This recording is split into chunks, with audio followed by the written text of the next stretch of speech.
Well, let's get started. Let's talk about today's pieces here. I chose something that a bit more character designy, but this is pretty much the only non 14-day challenge submissions I've seen.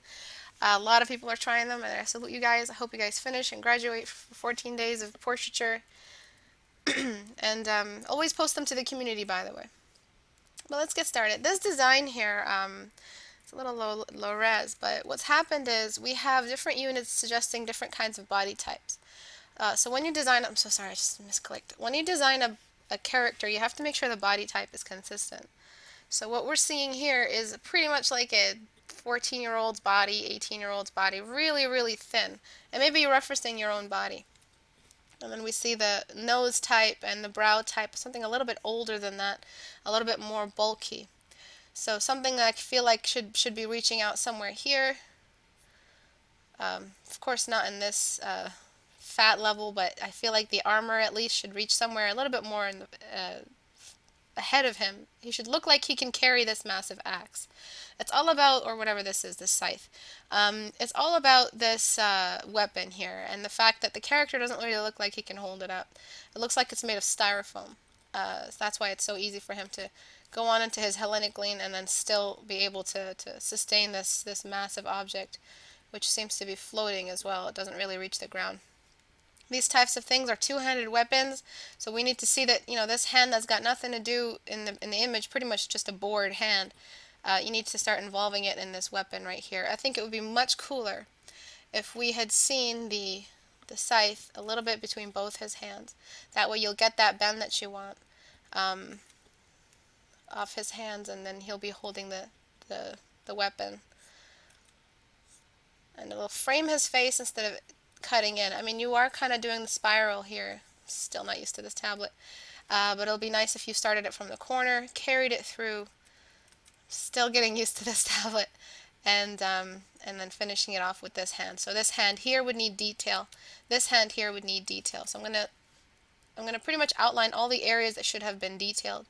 Here, here, the scythe itself, and his face, because this becomes a spiral. Right now what's happened is that these areas here, this which is not part of the spiral, is really detailed.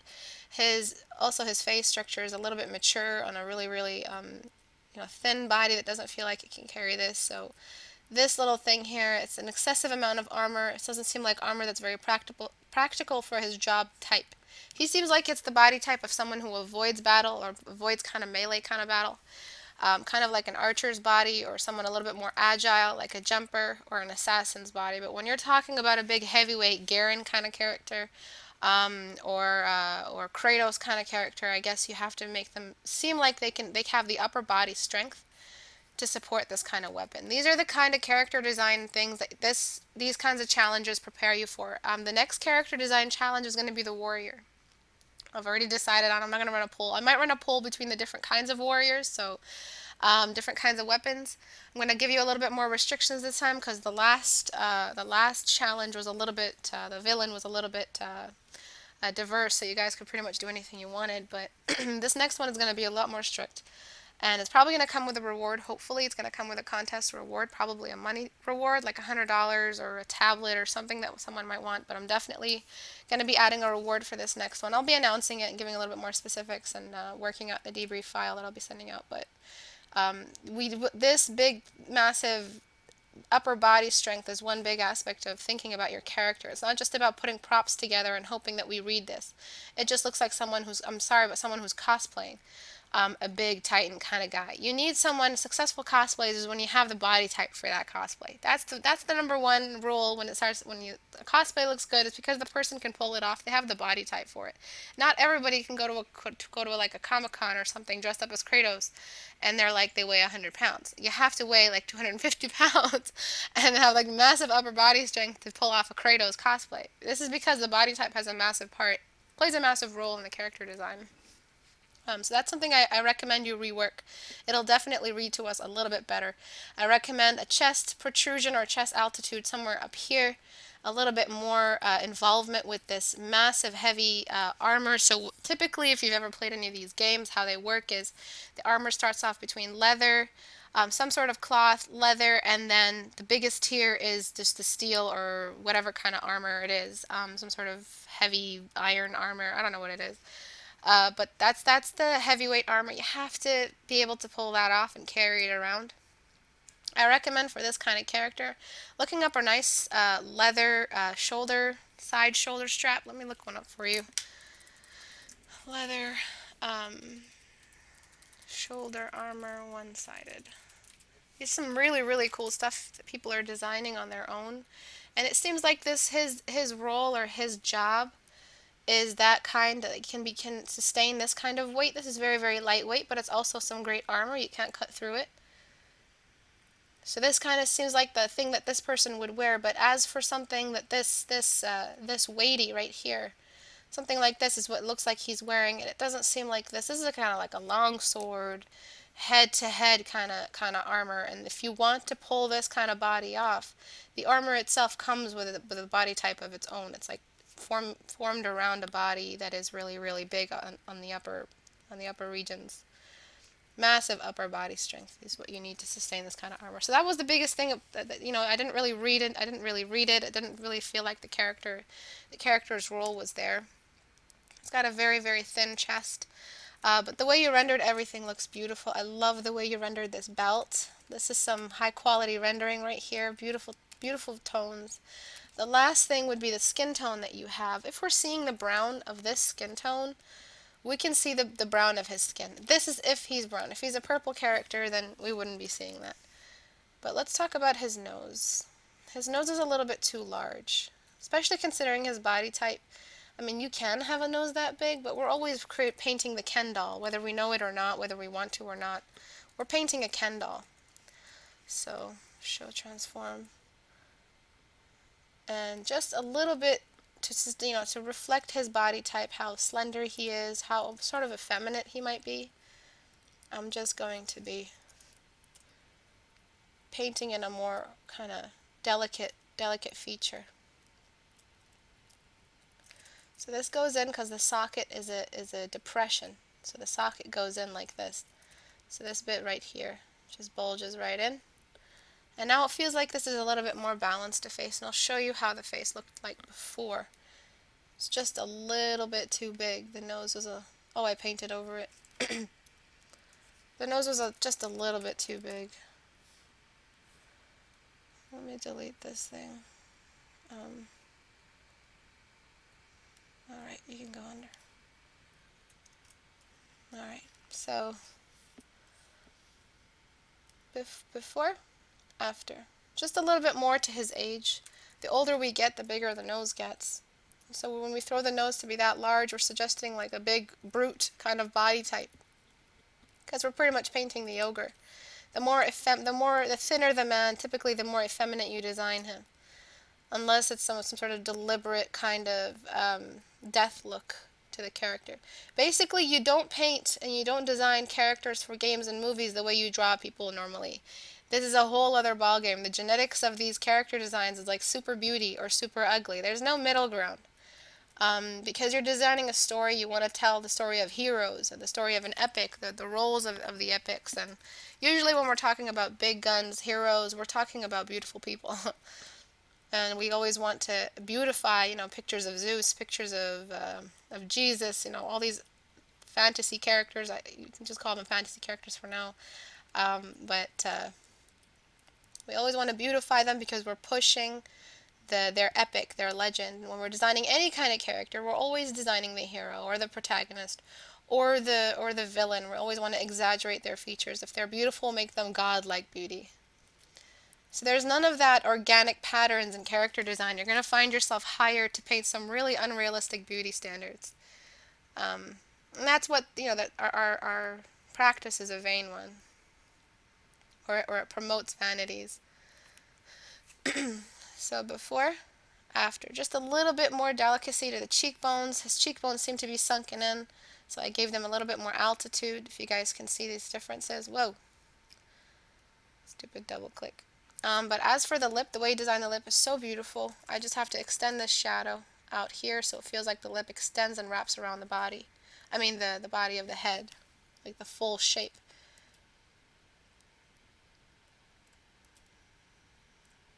Okay, just pushing this lip all the way out. Always think about rotating the head, how the head looks like from the side and where the altitudes are. This cheekbone is an altitude as well as the lower lip is an altitude, so I'm throwing more light under the lower lip. This cast shadow, the light seems to be coming from above him. It seems like a windy day, so all of the shadows are pretty much, I mean not like a windy day, like a foggy day, so the shadows seem to be diffused a lot. Sorry, I'm really not used to this setup. I'm going to get rid of shadows where I feel like they don't belong, like on the sides of his nose. I feel like these are outlines instead of real legit shadows. And I'm going to bring this highlighter and place it on the sides of the nostrils, which do catch light in this situation. Not as bright as the tip, though the tip of the nose is the brightest point. It's the highest altitude.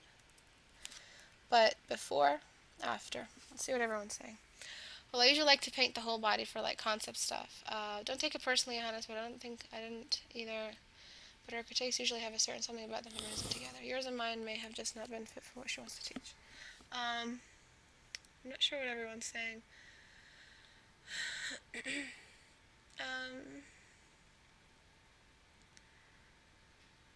What's happening?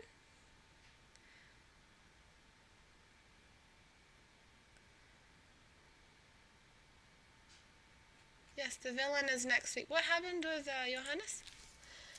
Yeah, I'm just going to finish this up. I'm going to take this value. None of these values are going to be used for this area, for this laugh line. I'm going to be using this value here because this is such a delicate depression that it cannot possibly go as dark as a deep cave in the face. It's just a tiny little bump in the areas that are exposed, so it's between an upper lip bright spot and a cheekbone bright spot. So what we have is it's a light region. It's a white washed region with light. So we have to throw more light than shadow in this area. And if we want to show a depression or a laugh line to give him a little bit more age or a little bit more beauty, we can't use this kind of shade. This is why I erased the shade of the nose to be a little bit lighter. And again, I'm just going to diffuse the shadow of this because it's a foggy day. So the light isn't really out there. And I'm going to keep just keep diffusing these shadows. His upper brow will get a little bit of light, but it's going to make him look a little effeminate, so I'm not sure.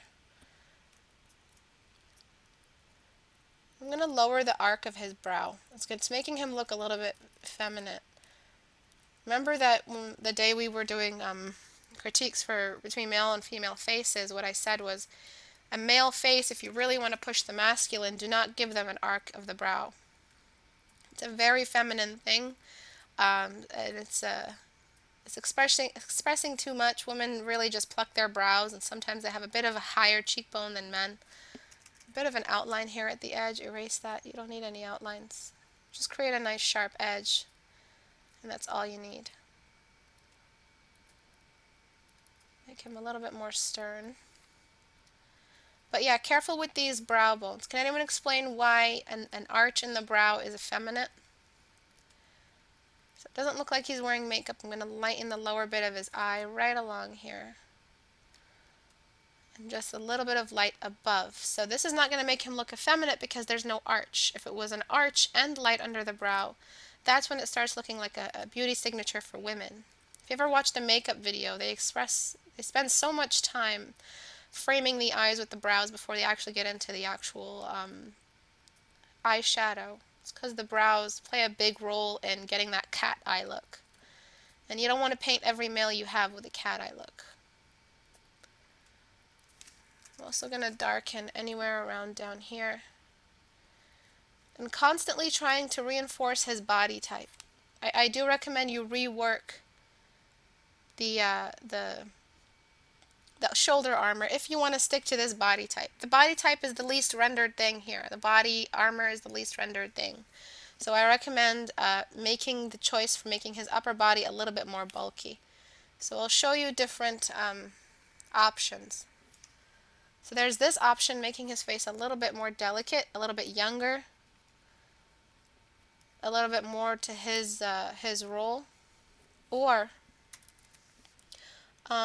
especially with these little horns, if you want to make him look like a big, bulky,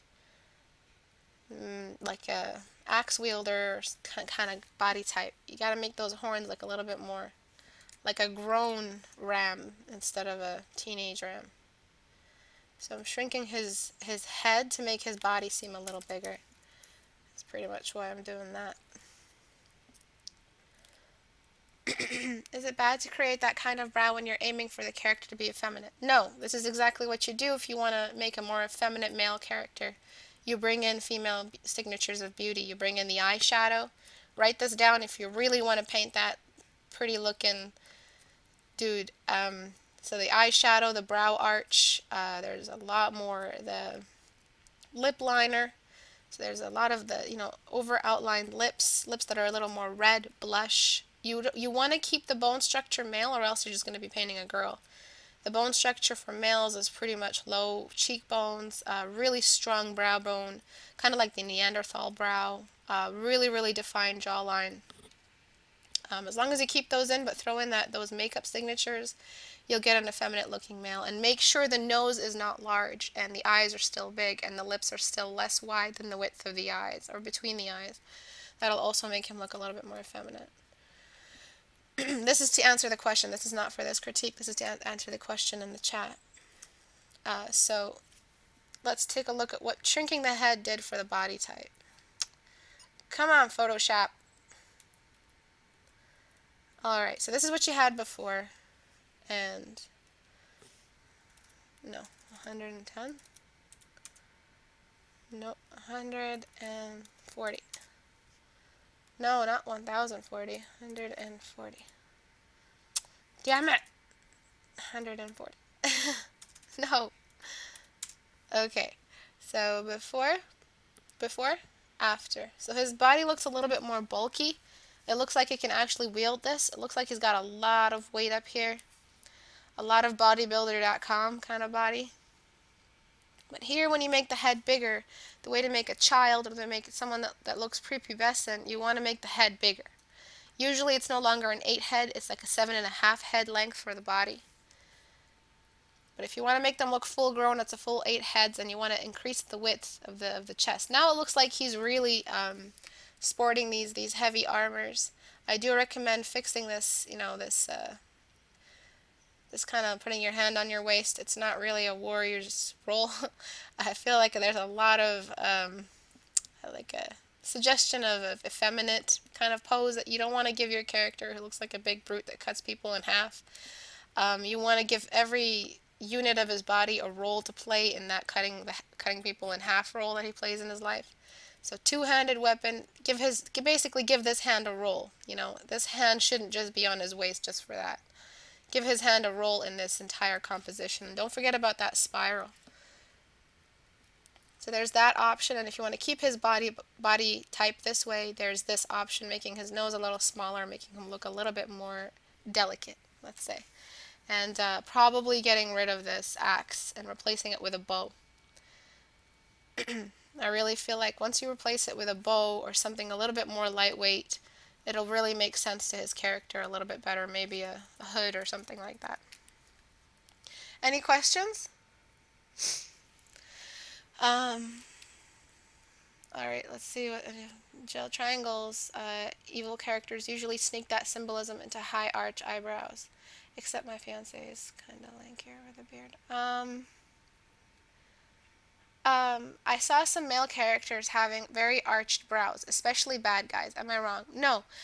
Usually the bad guy that is, let's talk about Jafar for a second. The bad guy that looks like he was a nerd growing up. I'm sorry, but there's tropes, guys. There's the lanky bad guy who's a total, he looks like Prince. I think they based him off Prince.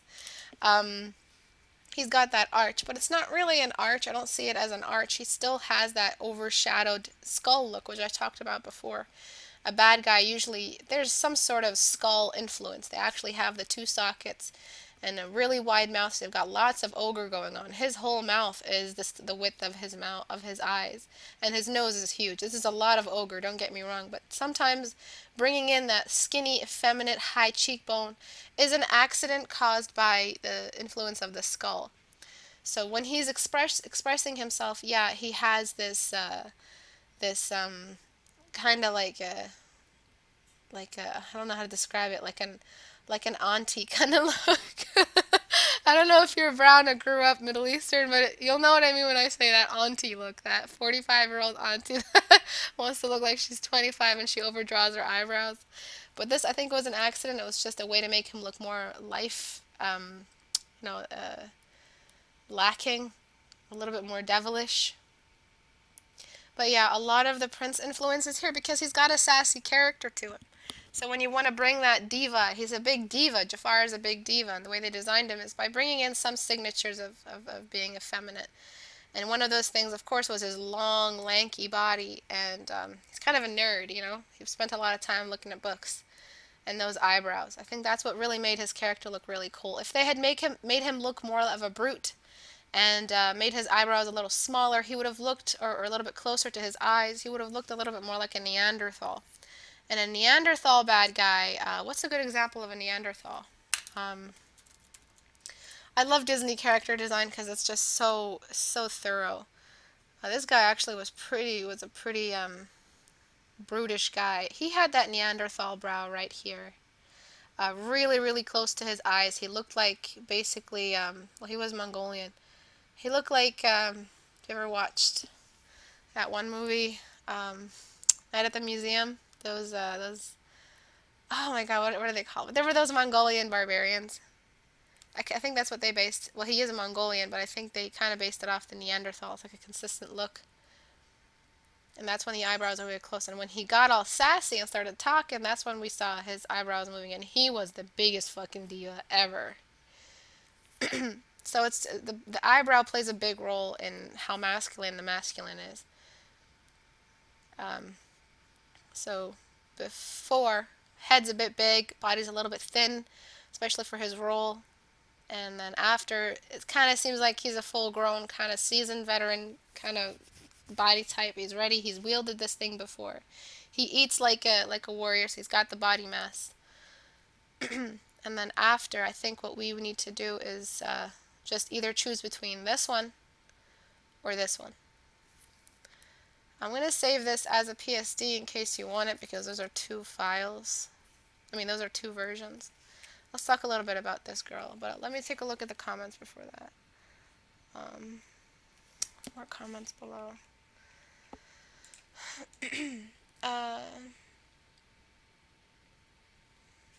Shanya's eyebrows are on fleek. Huns, yes, the Huns, right. Well, they are Mongolian, aren't they? Weren't they referred to as the Mongolian horde or something? Let's see what everyone's saying. Yeah, total auntie. Yeah, auntie. A great aunt who judges and talks smack about everyone, who says, I'll give you something to cry about. The Viking is more of the, yeah, it's like the big brute body, definitely. The auntie at the wedding.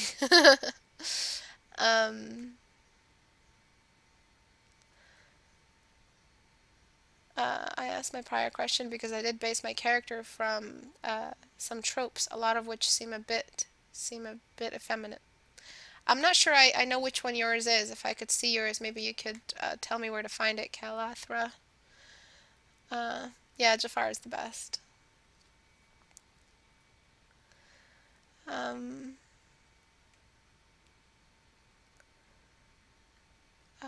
Wondering what to do with the leftover hand is so hard. Yeah, just get it involved. Get it involved somehow. Make some sort of, even just resting the hand on a rock seems a little bit more natural than just, because if you ever stood and presented in school and you did like a project you're presenting, I used to just put my hand on my waist because I wouldn't know what to do with my hand.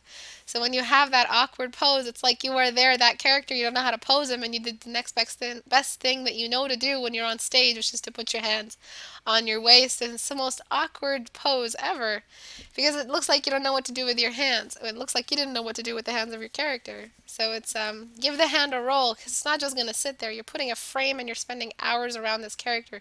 You have to give that hand a roll. It's just, unless he's like total sass. Like that's why we have a lot of hand on waist for female characters, because you've got that gesture line, that lean.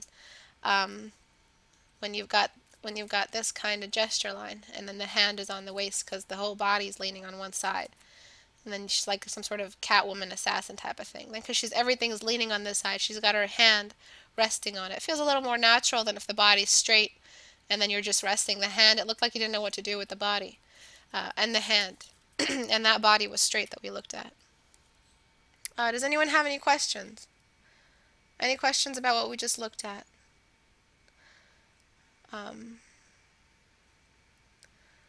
Okay, this is not working. Alright, so I restarted and didn't have enough time to finish. Oh, okay. The hat on this picture looks like it's floating over the girl's head. Okay, good observation. It doesn't feel like it's sitting on, her head is sitting inside of it. Before I knew that, you'd extend it, and I thought I'd just leave it as a study. Yeah, work on it, Kalathra, and submit it. Everything is an opportunity to learn. If you're not ready to make mistakes, you're not ready to learn. So whatever it is in its raw state, submit it, because it in its raw state is your mistakes in their raw state. And when someone points the light at that mistake, they're basically just exposing that bacteria to some light. That mistake will never be repeated by you, at least unconsciously, ever again. You'll be aware of this mistake that you're making. So never feel like, oh, it's not good enough to post. My post isn't good enough to, I don't have a good submission. It's not good enough. There's no such thing as not good enough. This is a class. You submit what you don't know. You admit to what you don't know so you can learn and not repeat the mistakes again. So if any of you here are a little bit hesitant of submitting anything to the challenges, don't be. That's what the challenges are for you, for those who are having trouble. It's not for those who know how to draw. I mean, I'm not looking for nice drawings here. I'm looking for places where we have an opportunity to teach something. I asked a question a while back. Can you ask it again, Madeline? Because the chat just moves so fast. Yeah, maybe you can add some sort of secondary weapon to his waist. That's a really good idea for Fergus. You can add some sort of secondary weapon, absolutely. Maybe like a staff or something like that. Something that, so his hand is occupied. Okay, I'd love to hear a tip on doing gesture lines for a standing character to not look stiff in his or her pose. I see so many poses, including my own, looking rocky stiff. The best thing to do is decide what it is that they're standing on, how they're standing, what they're doing when they're standing. If it's a typical character design stance, you don't have to have a gesture to it. The character design layout is just for the sake of showing off the costume for the pitch, so you can pitch the concept to the designers, or for the directors. But if you want to draw a full illustration of someone standing, you want to make it look convincing, you got to pick up a reference, and in the reference read how the weight distributes. So the best way for that person who asked that question, Jill, the best way to make the body feel more fluid is to decide on which leg everything is leaning. If you just make that one choice, deciding on which leg is getting all the weight, on which leg the body is leaning, that'll just give you a nice asymmetry to the waist and to the hips, which will throw off the rocky stiffness straight off. Another way to make the body feel more natural is to not force the hands to be on either side. They can be behind the waist. They can be a little bit behind. I know when some girls stand, their elbows are kind of tucked into their sides. You don't really see between the space between. Or make sure that everything is asymmetrical. Not asymmetrical anatomically, but the gesture is asymmetrical. So, make sure that one hand might be in the front doing another job and holding some sort of weapon or some sort of tool, and the other one is not directly beside it, Barbie beside it. So, usually when you guys have stiffness in your drawings, it's a Barbie doll kind of stiffness for a standing character, which means that it's this kind of pose. Even this has got gesture to it because of the joints. But usually the hands are right beside the body, like square to square. And what you guys got to do is give it a bit more of a natural woman standing. Give it more of a natural tuck behind the body or a little bit away from the body. So this right here, one leg is getting all the weight on it while the other one is just relaxing a little bit. This one is in the front, this one's behind, asymmetry. And then you've got this arm not in front directly beside it. So usually what we do is make them asymmetrical. This one's in this shape and the other one is like a mirror reflection. So make this elbow in a different place. Make the elbows asymmetrical. One hand is behind the torso and behind the waist, and the elbow is behind the waist. And you've got different ways that the arm is bending. But yeah, lots of asymmetry, which as long as you have this bend here in the waist, and here you have a more fluid stance. She doesn't have to have, well, this is kind of boring for a character design unless she's some sort of sassy kind of mechanic kind of character, but this arm here, which should be holding something, and then this pose right here is perfect for character design. So I'm going to link this to you guys if you have a full body that you want to draw for your villain designs. Here you go for females. And see, this is boring. You don't want to paint this kind of thing unless it's just for the sake of showing off the costume. But you see the arm isn't perfectly beside. It's kind of a little bit behind the waist. But always one leg is holding up all the weight. This one is a little bit symmetrical. And at the end of the day, it all just depends on the character you're designing. So man standing. Usually asymmetry is what you want to go for. This one's kind of boring. This one's a little bit cool, asymmetrical. One leg is getting all the weight. This one's a little also boring. Also another lean. The feet aren't symmetrical, so the legs aren't getting an even distribution of the weight. So it also depends on the character. Again, the kind of stance depends on the character. If he's a big brute, he's always flexing and there's a stick up his ass. And if it's some sort of lightweight person jumping around from tree to tree shooting things like shurikens and other stuff, I was going to say a really bad word, then he would also be posing a little bit more flexible, like his body type is a flexible body type, so it shows in the way he stands. This is why I say stories are so important, because it tells you where to start with the gesture. I hope that adds to your question, or answers your question.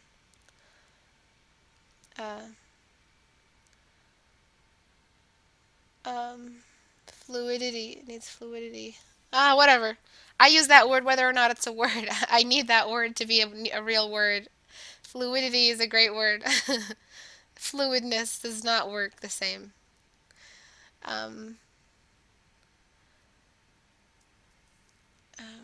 Okay.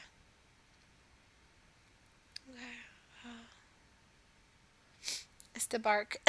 I haven't heard that one in years. Okay, side note, I'm bad at gesture drawing. Alright, so let's talk about this one. I want to talk about the values a little bit. And talk about what different values speak about different depressions, and how sometimes it shows if an artist needs to be a little bit more, wait, why is this happening to me? Okay. A little bit more aware of the values they're painting in, and probably need to take a step back from colors into grayscale. So for this image here, what we have, and I'm not understanding why this happened, but damn it, laptop. Sorry, I need to move my tablet like an inch over. Okay. So right here, this is the biggest issue right here. I'm going to use lighten so I don't bring in any new colors, but right here, am I bringing in a gray? Yeah, I am. I'll start with this. Right along here, if you could tell, there was a really unnatural shadow right along here. And I think it's because you didn't know, like, look at all the lack of detail. Once I take that dark out, look. Oh no, I'm almost out of battery. Fucking laptops. Useless contraptions. Alright. So, we can see that once we took that shadow out, what do we find? We find nothing. There's this an empty area. There's no extension of the brow. There's no extra little brow here. Maybe this is an indication that this person here didn't know how to complete the anatomy of this side. So what they did was, damn it, I don't know what to do. I think I'm just going to throw a shadow here. Also, the hairline seems to be a little confused. Hair grows this way out of the brow and then it starts going down. So I think that was the biggest issue here, is that this shadow was just there where it didn't belong. It was neither a deep depression. It was almost as dark as a cast shadow of the eye socket, almost as dark as a dark spot. And I think that was the biggest issue you had. And you need to take a step back and see what you're doing with your values. Colors hide a lot and distract a lot as you draw. Colors confuse the artist. And if her hat is on her head, so darken, and I'm gonna just throw the cast shadow down. It'll feel a lot more natural to have a cast shadow on her face, and all these light areas that are just, they shouldn't be as light as that. We'll take a step back and see what happened. Now the light source is more involved in the entire process. I'll show you the before and after. And we don't have sudden dark patches sticking out of nowhere. We do actually, we still have them, but not in areas where, you know, they would naturally not be there. You still have some here and here, but they're eye sockets. That happens in this area. Effing laptops. Run for the charger. Alright, so I'm going to do this again, but with the eye socket, just make them a little bit more light, because I don't want to, basically, when I say this word, you don't use this word and the same as this word. You don't use the same word to describe the same depression, do you? If you were a geologist and you had to assign a number for the kind of valley in this volcanic landscape, would you use the same number for something that is relatively hollow to something that is relatively deep? Obviously not. You're trying to show people, you know, the different kinds of you know, holes in this volcanic landscape, the different kinds of fissures, the different kinds of cracks in the earth. The same exact thing with values. If you're trying to show off that this is either a dark spot or a big cavity like the nose or the mouth, and you're using this kind of word, which is a really, really dark value, to describe something as mild a depression as an eye socket, at that point you're confusing your words, your language. Everyone write this back to me. Your values are your language. Without a good understanding of your values, your general form language is out the window. You don't know what to do with your language. You don't know how to speak the render. You don't know how to speak the form. What do I mean by don't know how to speak the form? Can anyone answer this question? Oh shit, I did it with the thingy. Alright, I'll go back and do it again. Alright. So someone explain to me what that means. Right now I'm using the real colors instead of the grayscales. Your values are your language. Beautiful. I'm going to make these eyes a little more symmetrical. What do I mean by that? Can anyone explain it? What does that mean if your form is your language?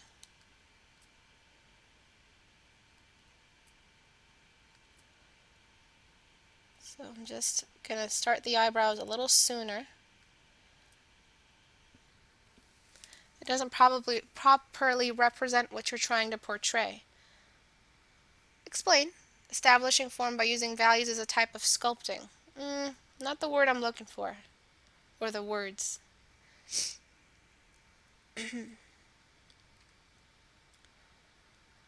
Right, so the cast shadows brought in a more presence with the light source, and we've kind of balanced all these light spots to stop speaking different words, stop mixing their language up.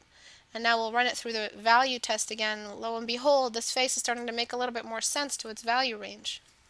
Stop using color for a while and go into grayscale, and you'll see how much you'll benefit from this. These eyes are a little bit asymmetrical, lots more upper eyelid visible here than here. Decide what kind of eye you want and make it symmetrical. I'm going to jump into Liquify and try to fix this, but the distant eye in a 3/4 view is less wide.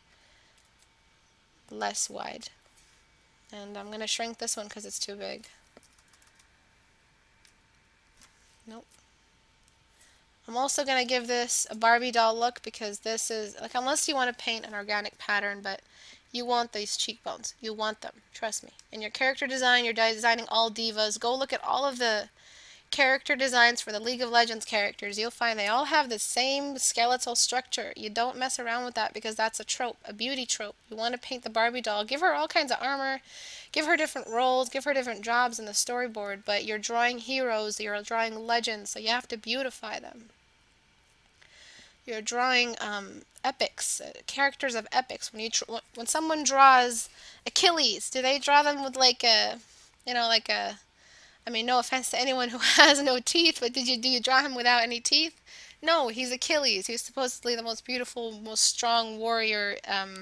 He would rival the gods if he wanted to. When you're drawing Odysseus, the genius, do you draw him with a big bulky body, or do you draw him with a lanky body because he's a big nerd? He wasn't that present in the battles. He was a big con artist. He's a big deceiver.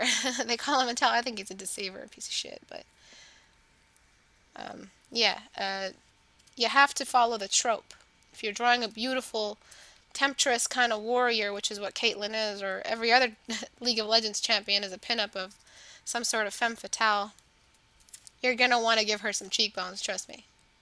It's the kind of character you're drawing. I'm going to give a little bit of extra shine on the lower eyelids. They're reflecting this light up.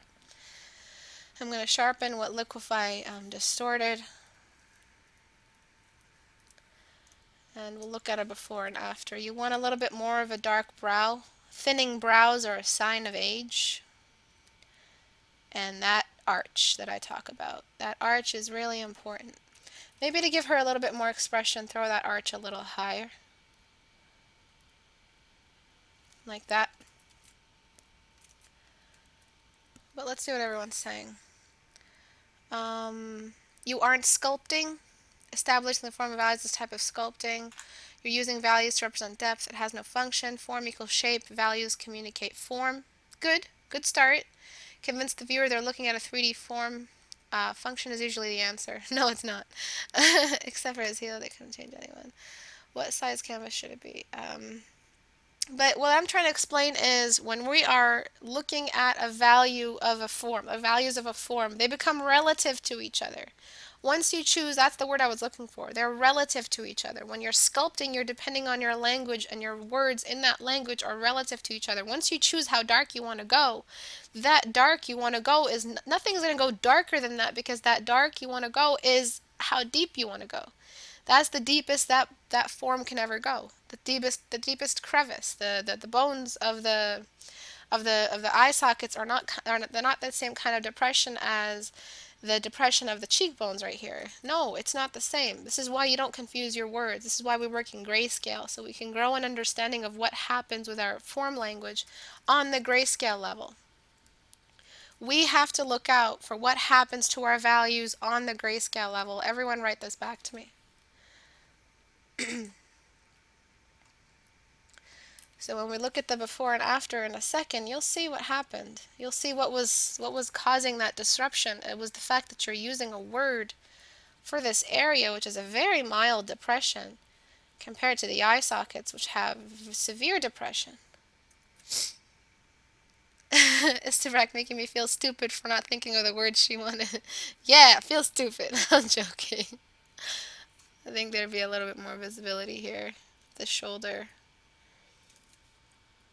The word is relativity. The word is relative. That's the word.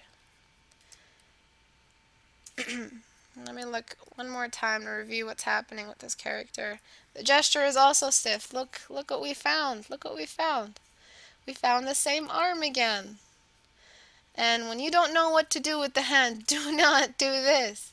It's a sign you're weak in what it is you're trying to draw. Like you have a weak imagination about what the hand could be doing.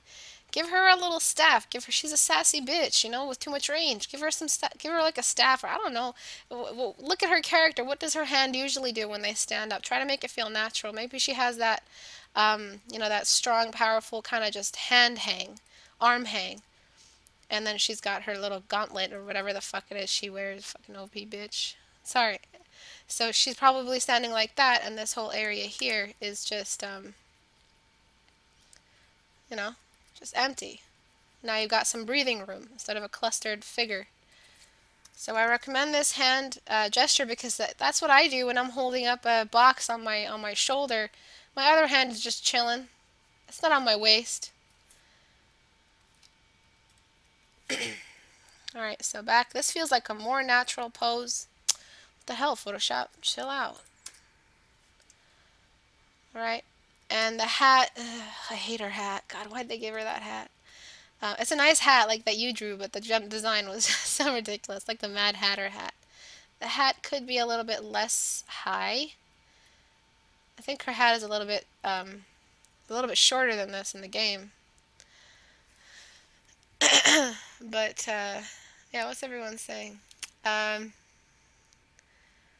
arm seems large for her body. Yeah, it does a little bit. But usually you want to get the elbow aligned with the belly button, which would be right here, a little bit lower or above. This rag goes off. Welcome to my channel. Look out what happens to values on the grayscale level. Yes, thank you. Thank you. But the bird is the word. The nose is higher relative to the cheekbone, so it gets more light. Yeah, on the side view altitude, like an altitude map, yeah, the nose is definitely higher. So probably make it higher, and not just higher, make the shadow happen a little bit earlier on it, because the line follows this way. And a little sharper, because the closer the object is to the object casting it, object 1, object 2, the sharper the shadow will be. And not just that, I'm going to choose a lighter skin tone with a little bit more yellow in it. Push that up to yellow. And decrease my opacity and just make that nose a little shinier. Careful of the shadows on either side of the nose. You don't want to throw those in. There's no reason for you to. Right now, we're using the same value for the shadow, this ombre area here. No, we're using the same word to describe different depressions. That's a mistake. We soften the shadow on either side of the nose. So let's take a look at the before and after. Before, after.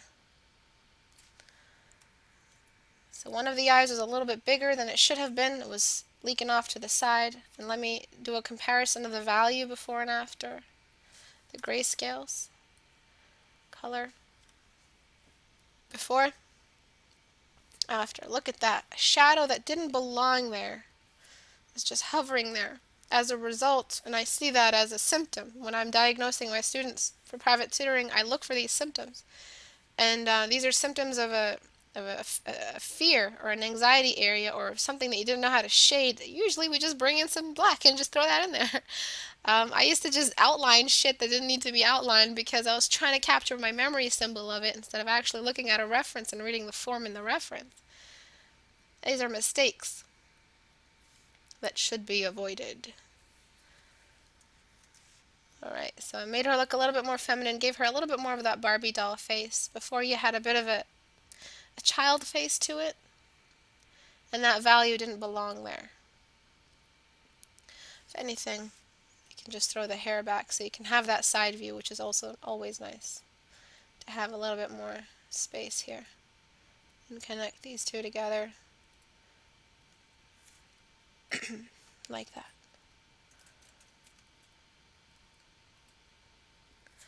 Alright, so what's everyone saying? The arm gets covered a lot, gets a curved line to exaggerate the gesture to avoid stiffness. Yes. My color theory is problematic at best. Mista has covered everything she's talked about recently. Just go to her videos and hit search. Let's see. Please move the hat down. It's a little bit too much work to move the hat down, but yeah, definitely move the hat down. The artist says who drew this. The hat needs to be a little lower. And because we threw a cast shadow from the hat on the nose. Oh shit, I did this again. Well, I'll just keep it grayscaled. Flatten image. But I'm going to cast the shadow of the nose as well, because there's a cast shadow off the hat. There's going to be a cast shadow there. And there's going to be a cast shadow there. To make it even more interesting, make the cast shadow leaning. Make it have a lean, so it's lower on one side, depending on where the light is, instead of everything being symmetrical all the time. So that's it. Does anyone have any questions? Um,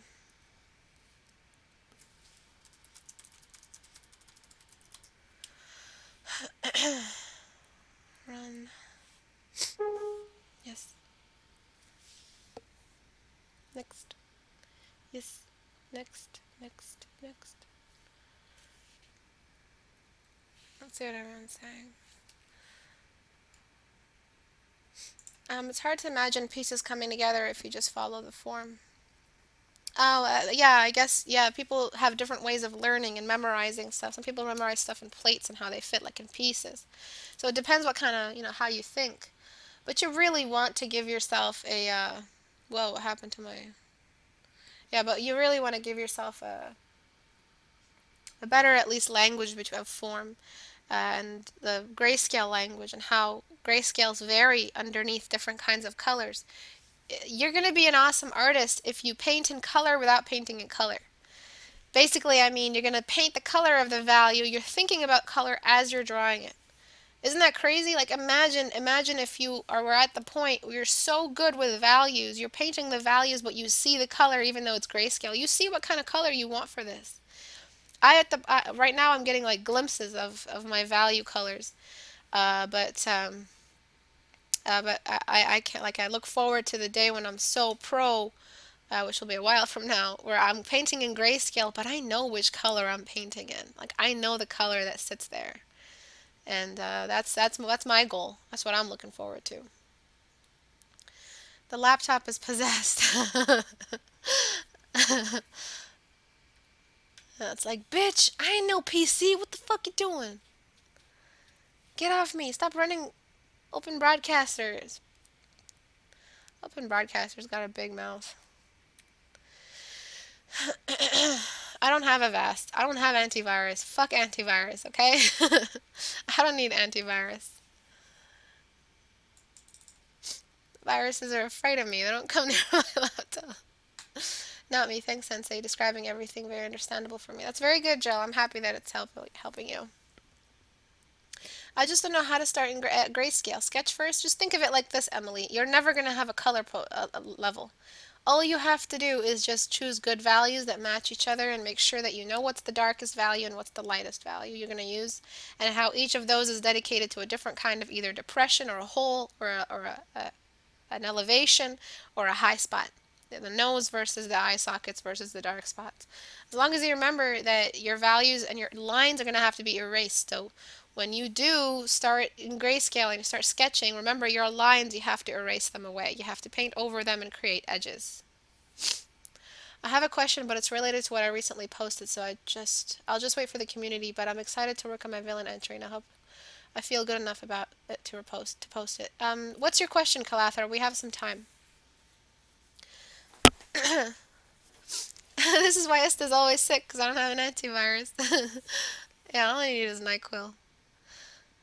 I can't wait to see the villains you create. Yeah, I really cannot wait to see the villains. Let's look over some of the villains that people have already drawn.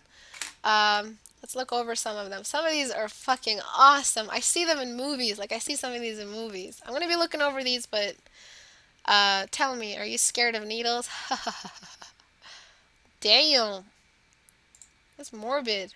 It's awesome. Of course I was right. I'm always right. You really should listen to me more often. That's awesome. Imaginations of people are just so diverse. It's so awesome seeing what people put together. It's reminding me more of a Cheshire Cat kind of villain. Who will you turn to when I burn all? Wow, so like a chaotic villain, or like a chaotic good. I mean chaotic bad.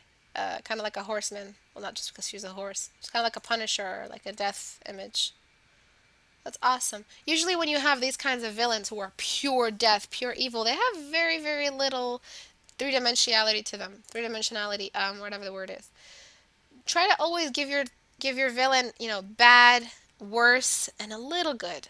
That always just rocks my socks when we're watching movies. If a villain has that vulnerability to them, like I don't know if you guys know, but I'm like head over heels for Tai Lung. The way they designed that character, like oh my god, he was so delicious. And it's because his personality is so thorough. And he really has that resentment in him that carries his personality through, and it really feels like a threat. Everyone's so scared of Tai Lung, when he's going to show up from Kung Fu Panda 1. And that's why in Kung Fu Panda 3, or whatever the recent movie is, you have this, like, joke, this clown of a bad guy after Tai Lung. I mean, things don't get scarier than Tai Lung. That's why I'm saying always give your villains a third dimension, something more vulnerable, but also really, really menacing and really volatile. Well, it's about retaining expression character from a sketch to render because I'm having a lot of trouble with it. The best thing to do, Kalathra, about retaining an expression from sketches to render is to measure. And just remember that if the eyebrows, Kalathra, have a lot to do with expression. Eyebrows are just crazy. They carry a lot of expression through them. If you're not moving any other feature, including eyes, eye squint, nose flare, nose nostril flaring, lips, cheeks, anything, but you're moving the eyebrows, you can still express so much emotion. You can express like pompousness or fear or anxiety or anger just with eyebrows. All the other features are kind of a complement. So just try to make sure the eyebrows are still preserved between sketch and render, and I think you'll be fine. This is really awesome, like a brute, like the big warrior bad guy. And then there's the schemer bad guy. Oh my god, I love this guy. I already have a crush on him. How to break them, you ask? Simple. Give them hope, then show them despair. Damn, and he's got white hair. I have a new crush. Blessed are the ones who have someone strong to follow. Wow, okay, so like the supremacist, the insurgent, the emperor. I like that. Or like the religious leader or the the sorcerer. If life gives you hell, make sure to give some back. Okay, so like let's like the anarchist.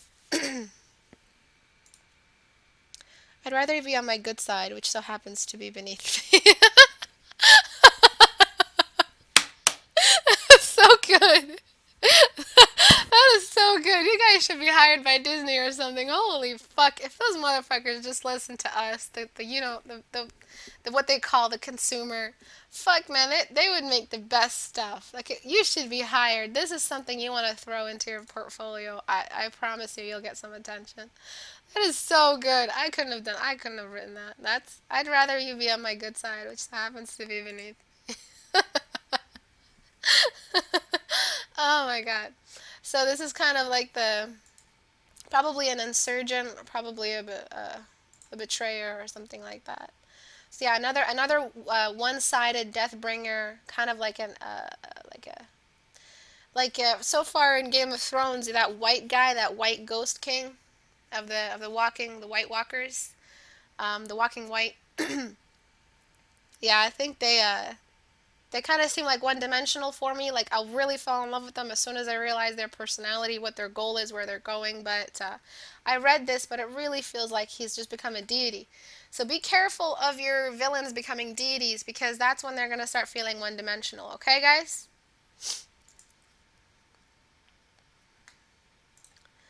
So yeah, that's it. I cannot wait to see the rest. I cannot wait to see the rest.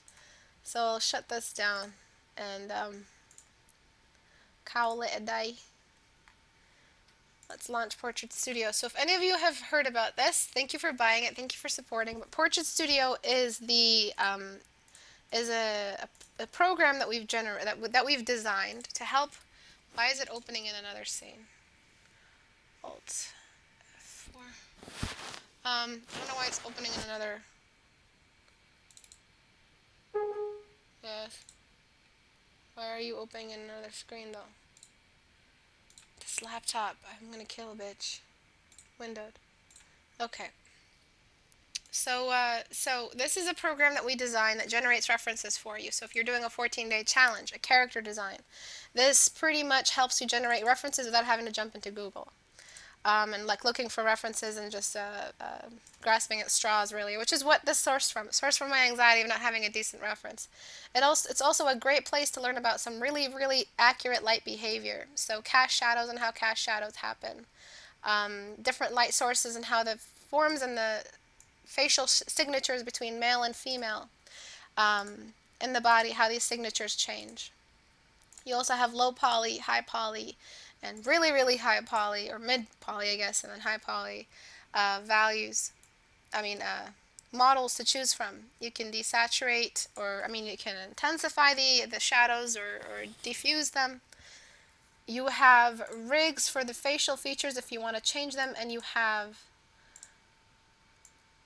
different tilts so that you can design your reference as you need it for the different kinds of movement. What's going to come up is I'm going to be painting on the model to designate dark spots for you. So that's the coming update. And if you guys want to catch it before it gets more expensive, because it's recently gone up $10 because we added the models and the rigs, the neck movement. But it was a lot less before. And it's because as it grows, it's going to get a little bit more expensive. And you can change all kinds of features in the model as you're going, especially the eye tilt. That's my favorite thing, I think. It's so pretty. The cheekbones, you can make them a little bigger. And your reference moves with you as you need it. Oh, I love that. I love defined cheekbones. Wider jawline. And the face is different each time. You can generate a different kind of a random face if you want to just challenge yourself. You have access to all kinds of point lights that move along an X, Y, and Z axis to give you different kinds of secondary light source patterns so you can memorize them and study them. You have a male model and a female model. Medium, high, and low. I mean, it's so much, and if you guys want to buy it, it's available on our website. But for those who are doing a 14-day challenge, the typical 14-day challenge light source is this one. Sorry, my laptop is a little slow. This one right here. Oh, right here, where you have the dark spots of the nose, cheekbone, upper lip, lower bottom lip, chin, and eye socket. These are the things, that's the triangle I'm always referring to. See this upward triangle and the upside down triangle. These are things you can catch in your model. And you can rotate the model, and you can exit the menu and go in and change it's like a first person kind of camera. Sorry, my computer is really slow. It's kind of skipping. Ugh. But yeah. Ooh, let me zoom out. Yep. So it's an awesome, powerful engine to generate referencing for you. We will be adding a hand model if possible, and then we're also going to be adding a moving eye pupil. So if you want to design your character and have them, look at a certain thing, it's hard sometimes to know how to make the eyes look crossed when they're focused. So we're going to have a slider for focused eye. We're going to have a slider that will defocus the eyes if you want to make that kind of zoned out look. We're going to have eyes that change the size of the pupil, so you can have different size, or the iris, different size for the pupil, and a moving eye, so you can make the eyes look in different directions as well to even maximize the referencing generation power. Thank you everyone for coming. Thank you for your support, for your comments, for your shares. You guys are awesome. I cannot wait till we get my computer so you guys can have some 1080p quality of all those paintings I post up and all that stuff. Thanks everyone. You guys are awesome. I'll see you guys on Thursday at 5 p.m. Eastern Time. Thank you everyone for coming. Have a great day. Bye-bye.